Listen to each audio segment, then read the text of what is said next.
morning students. Now in the continuation of lecture 3, today I will explain the example of primary distribution of overhead. जैसा कि मैंने आपको अपने कल वाले सेशन में बताया था कि जो मैन्युफैक्चरिंग कंपनीज़ होती हैं वो अपने ओवरहेड का डिस्ट्रीब्यूशन करती हैं, जो कि 2 स्टेप्स में किया जाता है।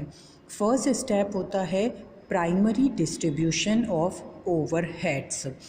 इसमें जितने भी कॉस्ट हैं, जो भी एक्सपेंसेस हैं, उन एक्सपेंसेस को प्रोडक्शन एंड सर्विस डिपार्टमेंट्स, यानी कि उस मैन्युफैक्चरिंग कंसर्न में जो भी डिपार्टमेंट्स हैं, उन सारे डिपार्टमेंट्स में एक साथ डिस्ट्रीब्यूट किया जाता है, कोई भी सूटेबल बेस यूज़ करके।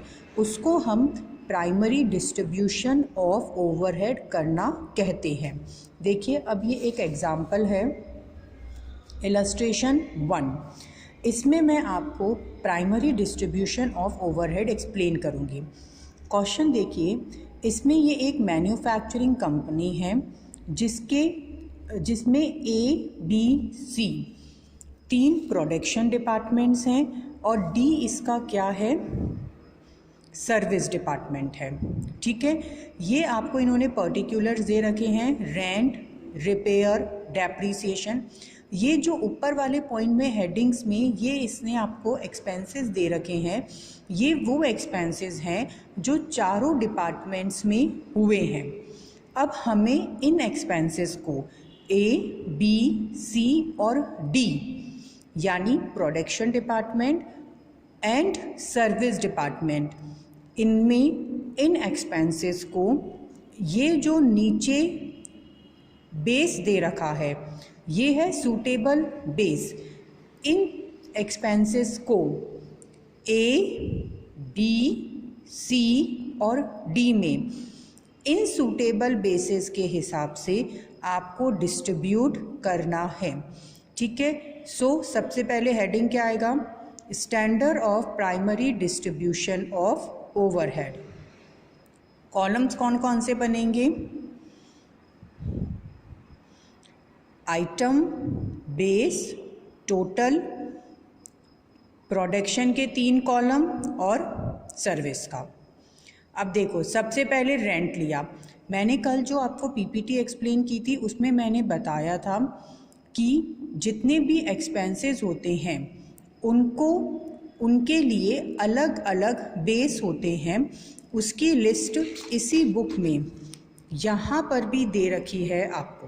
ठीक है, ये देखो, ये ओवरहेड्स हैं, ये वो बेस ऑफ एप्रोप्रिएशमेंट है जिसके हिसाब से हम ओवरहेड को डिस्ट्रीब्यूट कर सकते हैं। ठीक है,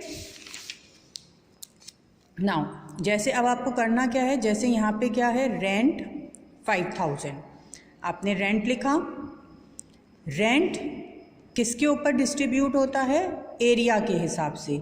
तो 5000 रुपीज़ का जो रेंट है उसके लिए आपका रेशो क्या बना, 15:11:9:5, यानी जो रेंट के 5000 रुपीज़ हैं उनको आप एरिया में 15:11:9:5 के रेशो में इस 5000 रुपीज़ को डिस्ट्रीब्यूट कर दोगे। ओके, नाउ नेक्स्ट क्या है, रिपेयर।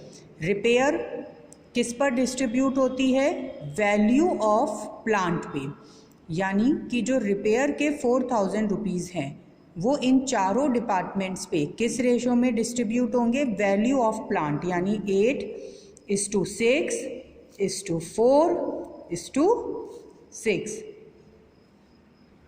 8:6:4:6, इस तरीके से।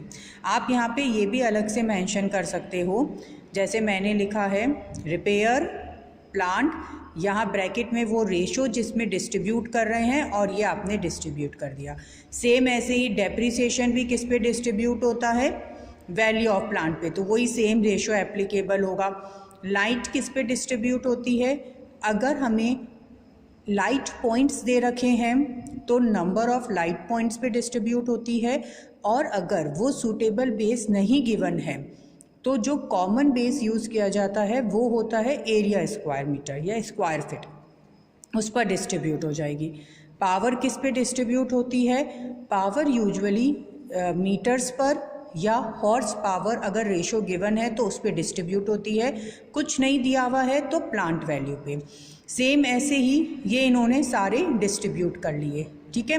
प्राइमरी डिस्ट्रीब्यूशन में बस हमें यही करना है कि जो भी हमें टोटल एक्सपेंसेस दे रखे थे उनको एक सूटेबल बेस यूज़ करके उस पर हमने डिस्ट्रीब्यूट कर दिया और ये लास्ट में इनकी टोटल लगा ली।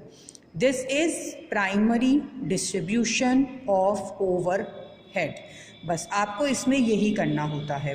Okay, again I repeat, primary distribution of overhead में हम क्या करते हैं, जो भी हमें एक्सपेंसेस दे रखे हैं उनको प्रोडक्शन एंड सर्विस डिपार्टमेंट दोनों में सूटेबल बेस यूज़ करके